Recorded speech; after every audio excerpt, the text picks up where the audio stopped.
گزارنی چاہیے اور ہمارا معاشرہ کیسا ہونا چاہیے. بچوں کا پروگرام قابل دید تھا، قابل داد تھا، اور جو مجمع ہونا چاہیے تھا یہ مجمع شاید پروگرام کے لائق نہیں. مجھے بڑا افسوس ہوتا ہے اور میں ہر جگہ بولتا ہوں یہ بات کہ جب دینی پروگرام ہوتا ہے تو ہمارے مجمع میں کمی کیوں آ جاتی ہے، اور اسی جگہ جب اسکول میں ڈانس پروگرام ہوتا ہے تو وہاں پر مجمع میں اضافہ کیوں ہو جاتا ہے. ایسی چڑ کیوں ہے ہمیں اللہ رسول سے ایسی نفرت کیوں ہے؟ یہ سوتیلا پن صرف اللہ رسول کے ساتھ ہے، دنیاوی چیزوں کے ساتھ کیوں نہیں، گناہوں کے ساتھ کیوں نہیں؟ اگر ہم تھوڑی تعداد میں زیادہ آ جاتے شاید بچوں کی ہمت افزائی ہو جاتی. یہ بچے بولتے کہ بھئی یہ صحیح کام ہے، اس میں آگے بڑھنا چاہیے. ہماری تھوڑی سی تعداد دیکھ کر یہ بچوں کی ہمتیں ٹوٹ جاتی ہے اور یہ شاید دل میں سوچتے ہوں گے یہ کوئی اہم کام نہیں ہے، اس کو پیٹھ پیچھے پھینکو اور آگے گناہ کے بہت سارے راستے ہیں اس پر چل پڑو. جبکہ یہ بچے ہمارے لیے ایک کیپٹل ہیں، ایک سرمایہ ہے، آخرت کا ذریعہ ہے، ہمارے اس دنیا کے اندر، دنیاوی زندگی کے اندر بادشاہت کا ذریعہ.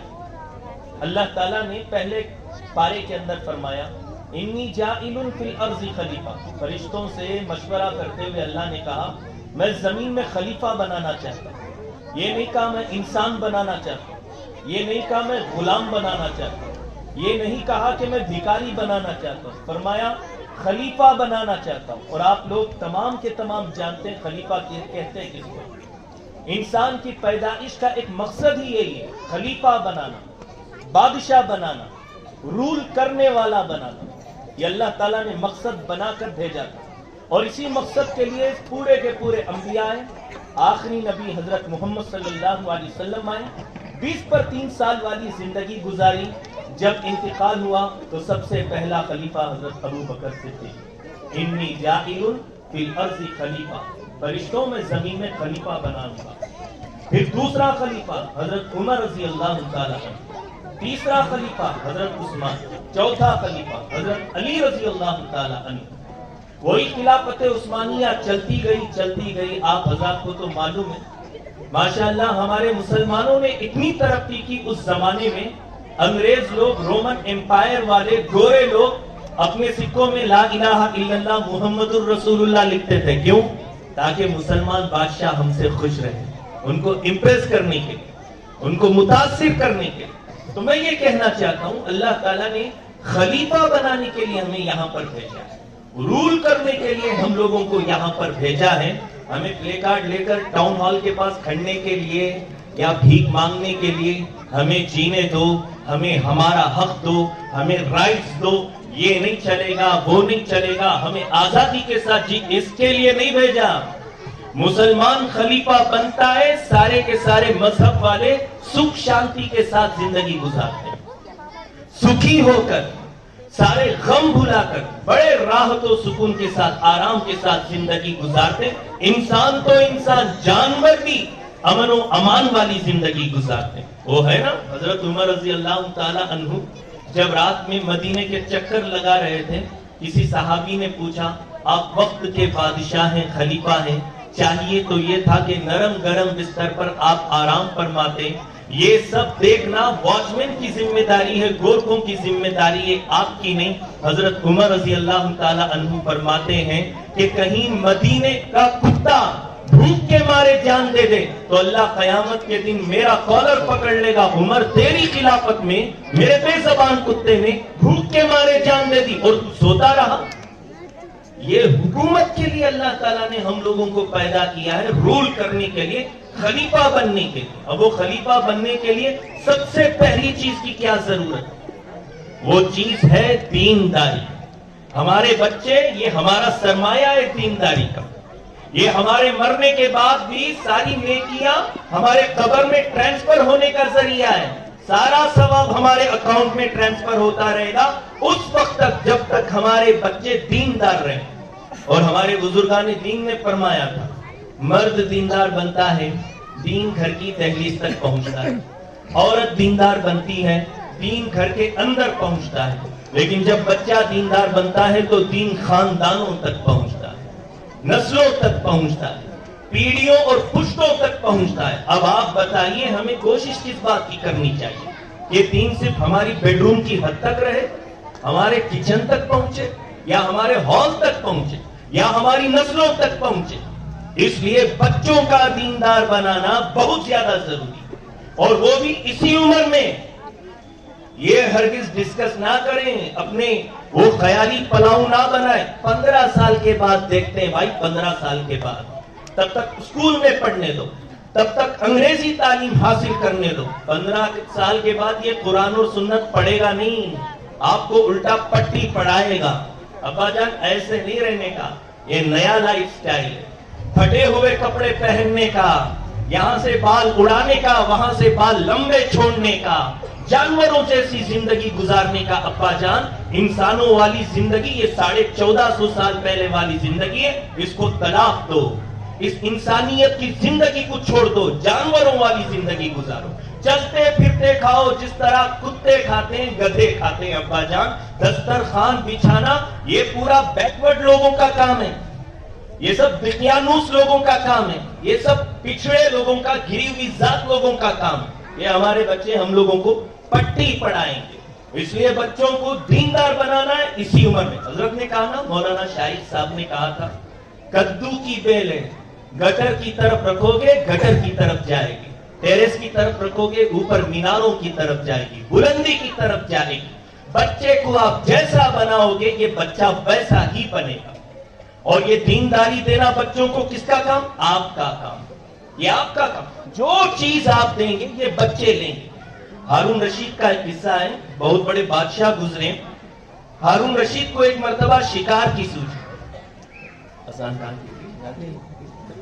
ہارون رشید ایک مرتبہ شکار کے لیے چلے. سارے سپاہی وزیر وغیرہ جا رہے تھے. بیچ راستے میں دیکھا کہ کھیت میں ایک 100 سال کا بڈھا کوئی پودا بو رہا تھا, جام کا یا آم کا, کوئی پھل فروٹ کا پیڑ بو رہا تھا. جب وہ بو رہا تھا تو اس کے جسم میں صرف چمڑا اور ہڈی باقی تھا, گوشت نام کی چیز نہیں تھی. دیکھنے والے کو لگتا تھا کہ یہ کل ICU جائے گا, پرسوں قبرستان میں ملے گا. ویسی کنڈیشن تھی اس بڈھے کی.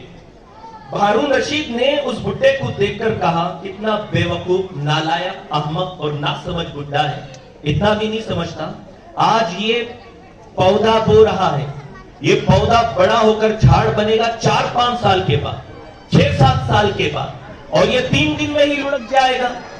یہ تو ابھی مر جائے گا یہ چند دنوں کے اندر. یہ محنت تو کر رہا ہے لیکن کبھی اس درخت سے پھل نہیں کھا پائے گا, اپنی زندگی میں کبھی اس سے فائدہ نہیں اٹھائے گا.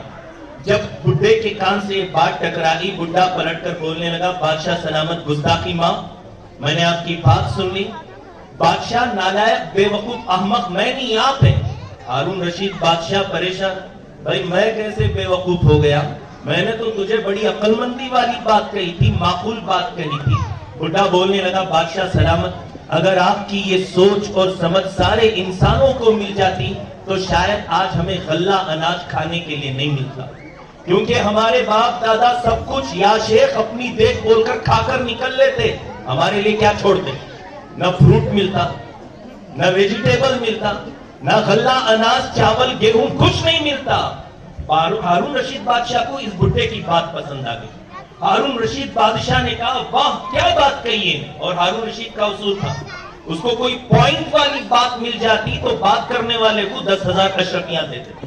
بڈھے کی بات پسند آئی, واقعی یار ہمارے باپ دادا نے ہمارے بارے میں سوچا, اسی لیے کھانے کو مل رہا ہے. صرف کھا پی کر نکل لیتے, کوئی چیز بوتے نہیں, پھیرتے نہیں, کھیتی باڑی نہیں کرتے تو ہم لوگ کیا کھاتے. اس کو 10,000 اشرفیاں دی گئی. آگے نکلنے لگے. بڈھا پلٹ کر بولنے لگا, بادشاہ سلامت, جانے سے پہلے ایک اور بات سنتے ہوئے جا. آپ نے کہا نا میں اپنے اس چھوٹے سے پیڑ سے, جھاڑ سے فائدہ نہیں اٹھاؤں گا, پھل نہیں کھاؤں گا. میرے چھوٹے سے پیڑ نے مجھے پھل دے دیے, 10,000 اشرفیاں. ہارون رشید بادشاہ اور خوش, واہ کیا بات کرتا ہے بھائی, اس کو 10,000 اشرفیاں اور دی جائیں. کتنی ہوئی؟ 20,000 ہو گئی. جب جانے لگے تو بڈھا پلٹ کر بولنے لگا, بادشاہ سلامت, جانے سے پہلے ایک اور بات سنتے ہوئے جائیں.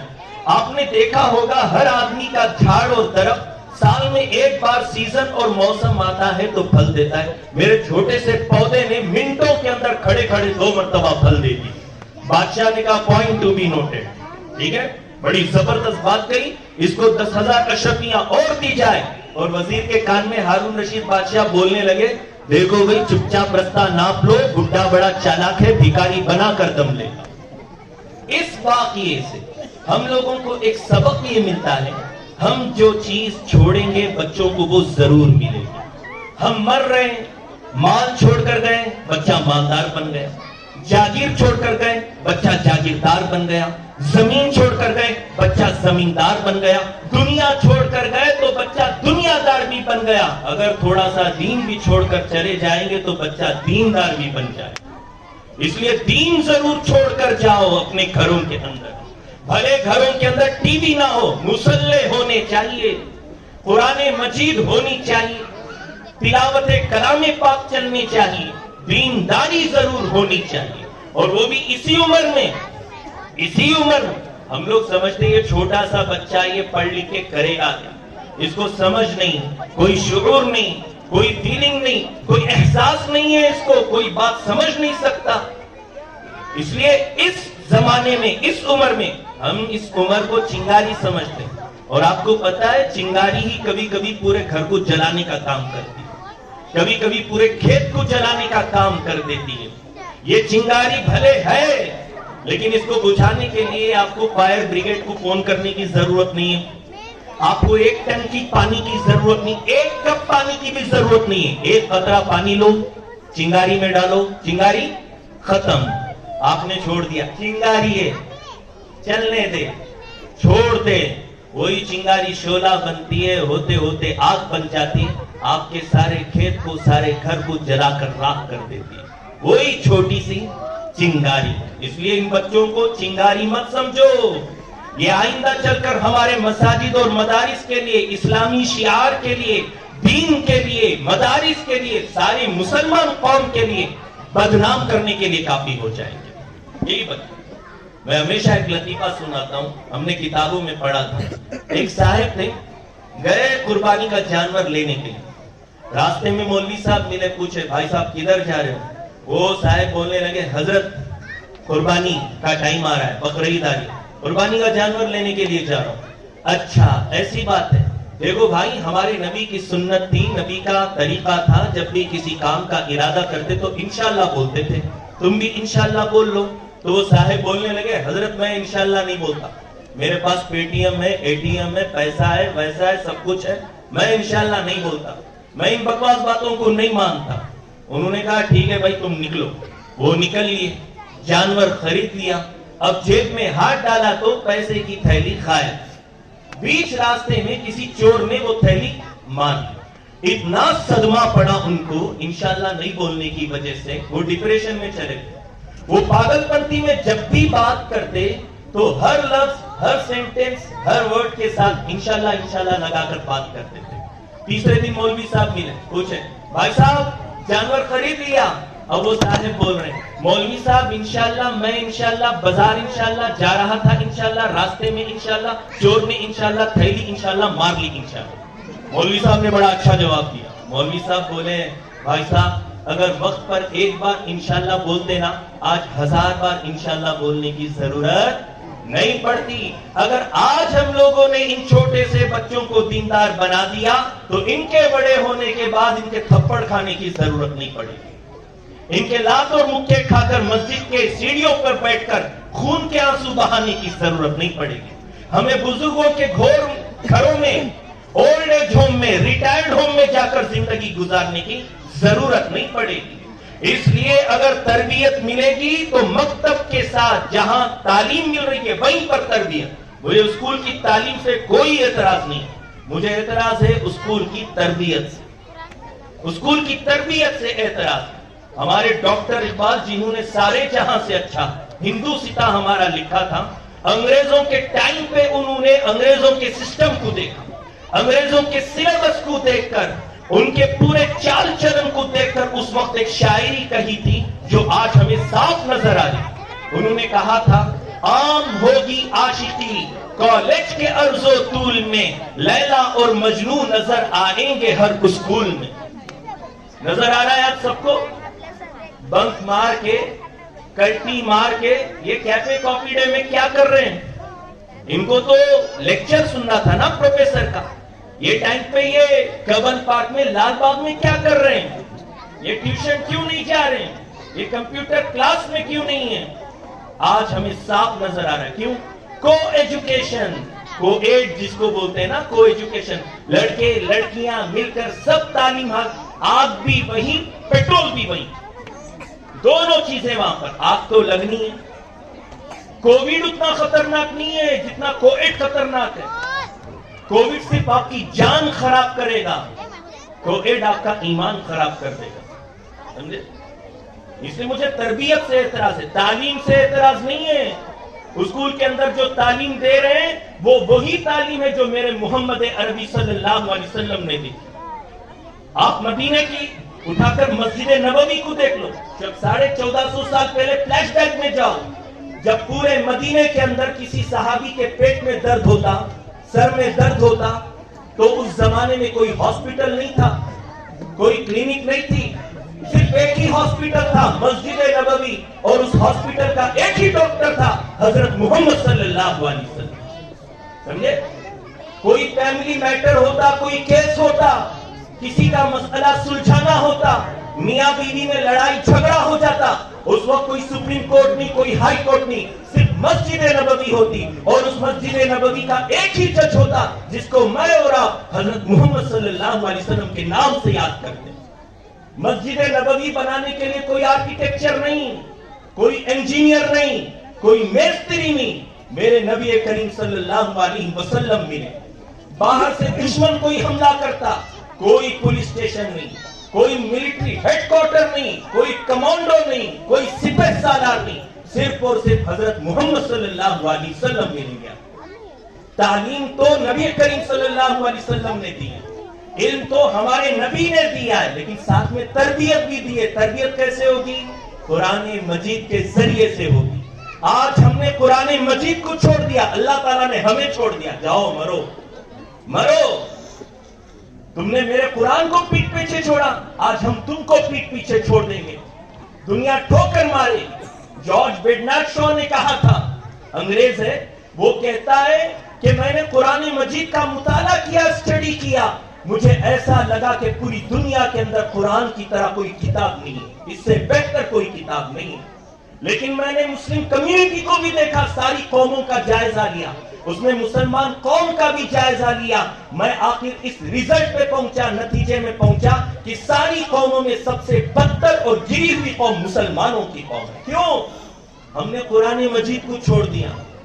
ہم نے بچوں کو ڈانس پروگرام میں بھیجا، ڈانس سکھایا، سنگنگ سکھائی، سب کچھ سکھایا، لیکن قرآن مجید نہیں سکھایا. انگریزی اتنی سکھائی، ہمارے بچے انگریزوں کے بچوں کو پڑھا سکتے ہیں، لیکن قرآن اتنا بھی نہیں سکھایا کہ وہ اپنے بڑوں کے لیے مغفرت کی دعا بھی کر سکے، وہ سورہ فاتحہ پڑھ سکے. ہم نے وہ بھی نہیں سکھایا. اس لیے بھائیوں، تعلیم دو بچوں کو، لیکن سب سے پہلے نمبر پر ان کو دینی تعلیم. میں اسکول کی تعلیم کے خلاف نہیں. آپ اپنے بچوں کو ڈاکٹر ضرور بنائیں، لیکن صرف ڈاکٹر نہیں، مسلمان ڈاکٹر بنائیں. اگر آپ نے اس کو مسلمان نہیں بنایا، صرف ڈاکٹر، ڈاکو سے بھی خطرناک ڈاکٹر بنے گا. لوگوں کی کڈنیاں چرائے گا، دیکھ لینا. ارے ابا کی کڈنی راتوں رات بیچ دے گا، ابا جان کو معلوم بھی نہیں ہوگا. سمجھے؟ یہ حالت. آج آپ دیکھ رہے ہیں، کلینک جاؤ، جو پریسکرپشن میں، وہ چٹھی میں ڈاکٹر جو گولیاں لکھتا ہے نا، ہمارے بنگلور میں تو میں نے دیکھا ہے، نوٹ کیا ہے، شاید یہاں پر بھی وہ ہو، جو گولیاں لکھتا ہے وہ پوری دنیا میں کہیں نہیں ملے گی، اس کے بازو والی میڈیکل میں ہی ملے گی. کیا چل رہا ہے بھائی؟ سارا سسٹم کرپٹ ہو چکا ہے، خراب ہو چکا ہے. جب سے ہم نے نبی کا راستہ چھوڑا، سارا نظام بدل چکا، سارا نظام خراب ہو چکا. سمجھے؟ ایک مرتبہ ایک مجرم کو لایا گیا، وٹنس باکس میں کھڑا کیا گیا، اس کو کٹ گھرے میں کھڑا کیا. وہ مجرم بولتا ہے وکیل سے، وکیل صاحب پیسے دے دوں گا، میں چھوٹ تو جاؤں گا نا. وکیل بولتا ہے جو جج ہے نا وہ مسلمان ہے، وہ چھٹیوں میں تجھ کو ریلیز کر دے گا، باعزت بری کر دے گا. کیسے؟ ابھی دیکھنا تو. وہ جج جا کے بیٹھا. بیٹھتے ہی یہ وکیل بولنے لگا، جج صاحب اس کی بے گناہی کا ثبوت آپ کے سامنے رکھی ہوئی بک کے فلاں پیج نمبر میں اس نے کھول کر دیکھا پیج نمبر 2000 کی 4 نوٹیں تھی. کتنی نوٹیں؟ 4 نوٹیں تھی.